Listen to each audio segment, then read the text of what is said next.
అస్మద్గురుభ్యో నమః. శ్రీమాత్రే నమః. ఆడవారు కొన్ని విషయాలలో కొంచెం మెలకువగా ఉండడం అవసరం. అంటే కొన్ని జాగ్రత్తలు తీసుకోవడం అవసరం. ఇప్పుడు ఉన్నటువంటి రోజుల్లో మనం చాలా విషయాలు గుర్తుపెట్టుకోవాలి. అది మన స్త్రీమూర్తులందరికీ కూడా. మొట్టమొదట ఉదయం నిద్ర లేచిన వెంటనే అరచేతులు చూసుకుని నిద్ర లేవడం ఒకటి. మీకేవైనా లక్ష్మీనారాయణులు లేకపోతే వెంకటేశ్వర స్వామి మీ ఇష్టదైవం ఎవరైనా చూసుకుంటూ నిద్ర లేవడం ఒకటి. లేకపోతే ఓం గం గణపతియే నమః, ఓం గం గణపతియే నమః అన్న నామాన్ని 11 సార్లు స్మరిస్తూ నిద్ర లేచి కింద భూమాతకి కూడా నమస్కారం చేసుకుని నిద్ర లేవడం ఒకటి. తర్వాత స్నానం చేసే నీటిలో అప్పుడప్పుడు కాస్త సాల్ట్ వాటర్ గాని, కాస్త పసుపు గాని వేసుకుని స్నానం చేస్తే ఒంటికి ఉన్నటువంటి దిష్టి అంతా కూడా పోతుంది. అలాగే బయటికి వెళ్ళే ముందర కాస్త కాటుగా ఛాతీ దగ్గర ఎవరికి కనబడకుండా గనక పెట్టుకున్నట్లయితే నరదృష్టి తగలకుండా ఉంటుంది ఆడవాళ్ళకి. ఆడవాళ్ళు తలస్నానం చేస్తున్నప్పుడు వారానికి కనీసం ఒక్కసారైనా సరే వెంట్రుకలకి ధూపం వేసుకోవాలి. సాంబ్రాణి ధూపం వేసుకుంటే వెంట్రుకలకి ఉన్నటువంటి నరదృష్టి అయితేనేమి, చెడు అయితేనేమి ఏదైతే ఉంటుందో అదంతా కూడా వెళ్ళిపోతుందనమాట. వాళ్ళు బయటికి వెళ్ళే ముందు గాని, ప్రతిరోజు కానీ అరికాలిలో చిన్నటి నల్లటి కాటుక కానీ, లేకపోతే కొంచెం కొబ్బరి నూనె చుక్క గాని వేసి పెట్టుకుని గనక వెళ్తే, వాళ్ళు ఎక్కడికి వెళ్తే అక్కడికి వాళ్ళతో పాటు నెగెటివ్ ఎనర్జీ వాళ్ళ దగ్గరికి రాకుండా ఉంటుంది. కాబట్టి చాలా జాగ్రత్తగా ఇవి చేయాలి. అలాగే అష్టమి, అమావాస్య, ఆదివారం ఈ 3 రోజుల్లో ఖచ్చితంగా ప్రతి స్త్రీమూర్తి కూడా దుర్గా అమ్మవారి ఆలయానికి వెళ్ళడం, దుర్గా స్తోత్రం చదవడం, దుర్గాదేవి మంత్రాన్ని పఠించడం, దుర్గాదేవి యొక్క ఆలయంలో ప్రదక్షిణలు చేయడం, అలాగే భైరవుడిని తలుచుకుని నమస్కారం చేసుకోవడం ఇలాంటివన్నీ ఖచ్చితంగా ఆ 3 రోజులు చేసి తీరాలి. అలాగే ఉదయం లేవగానే 21 సార్లు గణపతియే నమః అని గాని, లేకపోతే ప్రతి మంగళవారం హనుమాన్ చాలీసా కానీ, లేకపోతే రాత్రి వేళ నిద్రించే ముందు హనుమాన్ చాలీసా కానీ, ఓం నమః శివాయ అని కానీ 11 సార్లు అనుకుని నిద్రిస్తే చెడు కలలు కానీ, చెడు ఏ రూపైనా కూడా వాళ్ళ దగ్గరికి రాదు. అలాగే ప్రతి నెలలోనూ కూడా మన జన్మ నక్షత్రం వస్తుంది.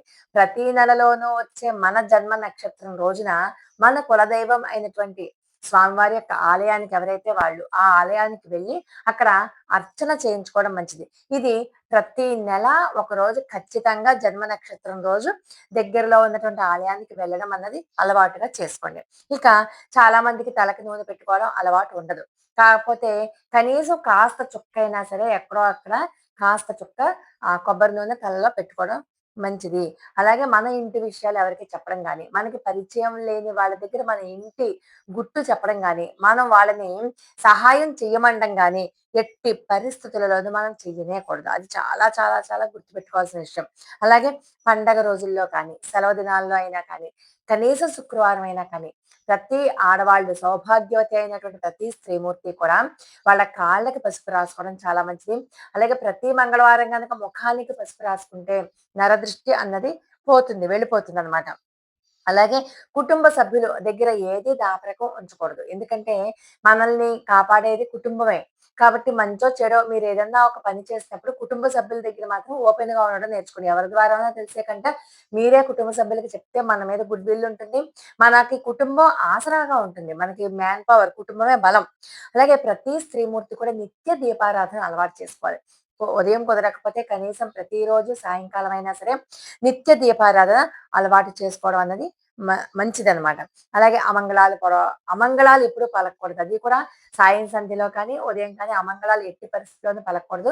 మనం ఎప్పుడైనా చూడండి బీడు పొలాల వైపు లేకపోతే నిర్మానుష్యంగా ఉన్నటువంటి చోట మనకేదైనా కొన్ని వస్తువులు దొరుకుతాయి. వస్తువు దొరికితే అది వాల్యుబుల్ వస్తువైనా సరే ఆ దొరికిన వస్తువు తీసుకోకూడదు. ఎందుకంటే అలాంటి చోట చెడుపు పెట్టేవాళ్ళు, చెడు దృష్టి ఉన్నవాళ్ళు భూమిలో కొన్ని కొన్ని మంత్రించినటువంటి వస్తువులు పాతిపెడుతూ ఉంటారు కొన్ని కొన్ని. అలాంటివి మనం తీరా ఇంటికి తెచ్చుకుంటే మనకి చెడుని ఇంటికి ఆహ్వానించినట్లే. కాబట్టి ఎట్టి పరిస్థితులలోనూ పొలాలు, బీడు ప్రాంతంలో ఏవైనా దొరికితే ఆ వస్తువులు తెచ్చుకోవద్దు ఇంటికి. అలాగే అతి చనువు ఎప్పటికీ ప్రమాదమే. ఎవరితోటైనా సరే మనం ఎప్పుడూ కూడా అతిగా చనువుగా ఉండకూడదు. ఇవన్నీ మనకి పెద్దవాళ్ళు పూర్వం నుంచి చెప్తున్నవే. కొంతమంది చూడండి, చీకటి పడ్డాక బయటికి వెళ్ళాలి అంటే ఒంటరిగా ఆడవాళ్ళు వెళ్ళకూడదు. ఎవరినో ఒకళ్ళ సహాయం తీసుకునే వెళ్ళాలి ఖచ్చితంగా. ఒంటరిగా ఏ నిర్మానుష్య ప్రదేశంలోనూ కూడా అది పట్టపగలైనప్పటికీ కూడా నిర్మానుష్యమైనటువంటి ప్రదేశంలో ఒంటరిగా తిరగడం అన్నది ఆడవాళ్ళకి అస్సలు మంచిది కాదు. జుట్టు అంటే వెంట్రుకలు విరబోసుకుని అస్సలు ఉండద్దు. వెంట్రుకల్ని కాస్త మనం దగ్గర చేసి బిగించి కట్టడం అన్నది చాలా మంచిది. వెంట్రుకలు విరబోసుకుని దేవాలయానికి వెళ్ళడం గాని, చెప్పులతో దేవాలయానికి వెళ్ళడం గాని ఏ పరిస్థితుల్లోనూ ఎప్పుడూ చేయొద్దు. దేవాలయానికి వెళ్ళి మళ్ళీ వెనక్కి తిరిగి వచ్చేటప్పుడు మీరు ఎవరితోటి మాట్లాడొద్దు. ఎవరింటికి కూడా వెళ్ళొద్దు. డైరెక్ట్‌గా ఇంటి నుంచి బయలుదేరి దేవాలయానికి వెళ్ళడం. మళ్ళీ దేవాలయం నుంచి బయలుదేరి ఇంటికి వచ్చేయడం. ఇంటికి వచ్చాక మీకేమన్నా మళ్ళీ మధ్యలో ఏమన్నా పనులుంటే మళ్ళీ వెళ్ళండి తప్పితే, దేవాలయానికి వెళ్ళి వచ్చే సందర్భంలో పనులు చూసుకుంటూ మాత్రం ఆ దేవాలయానికి వెళ్ళడం గాని, దేవాలయం నుంచి ఇంటికి రావడం గాని అస్సలు చేయొద్దు.